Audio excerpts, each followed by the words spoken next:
RFK Jr.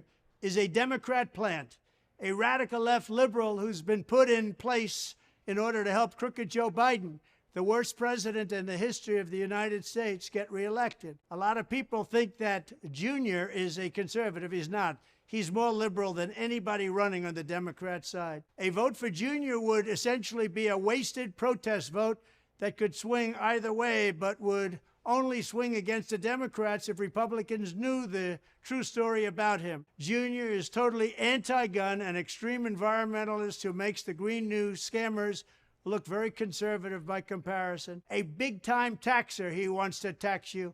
An open border advocate, he wants those borders to be wide open for more people to come in from prisons and mental institutions. And he's anti-military and he's anti-vet. He's an extreme liberal. He's radical left, and radicalized also are his family. They'll never allow him to be a Republican. They've said that we will not let him be a Republican. And his chief funder is the VP candidate that nobody ever heard of except her ex-husband, who's been stripped of a big chunk of his cash.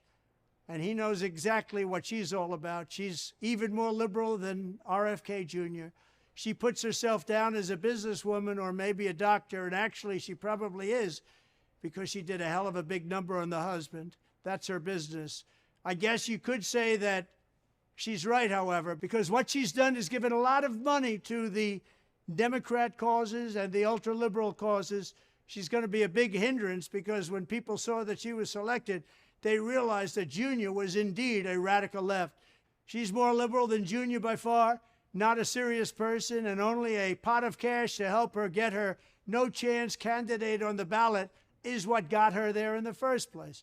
I lived with RFK Jr. in New York and watched him convince Governor Cuomo to make environmental moves that were outright nasty and really bad for the state. We have the highest energy costs anywhere in the country, and that's because of RFK Jr. He was a disaster. Upstate New York was not allowed to drill or frack as Ohio, Pennsylvania, and others ripped off New York energy.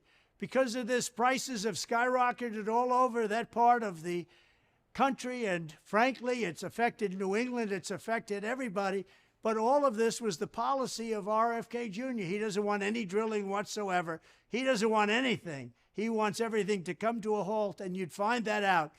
But the fact is, he is a radical left person. So Republicans, get it out of your mind that you're going to vote for this guy because he's conservative. He's not.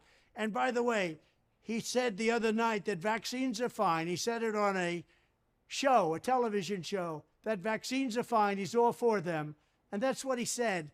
And for those of you that want to vote because you think he's an anti-vaxxer, he's not really an anti-vaxxer. That's only his political moment.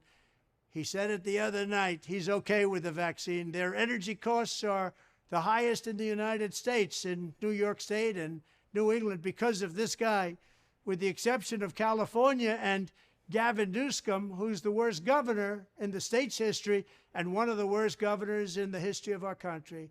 I'd even take Biden over Jr. because our country would last about a year or two longer than it would with Jr. It would collapse almost immediately, and his family, a radical left, a crazy left, a bunch of lunatics, would take over, and our country will die very quickly. So RFK's views on vaccines are fake, as is everything else about his candidacy. He is not a Republican, so don't think you're going to vote for him and feel good. He's a radical left Democrat. Let the Democrats have RFK Jr. They deserve him.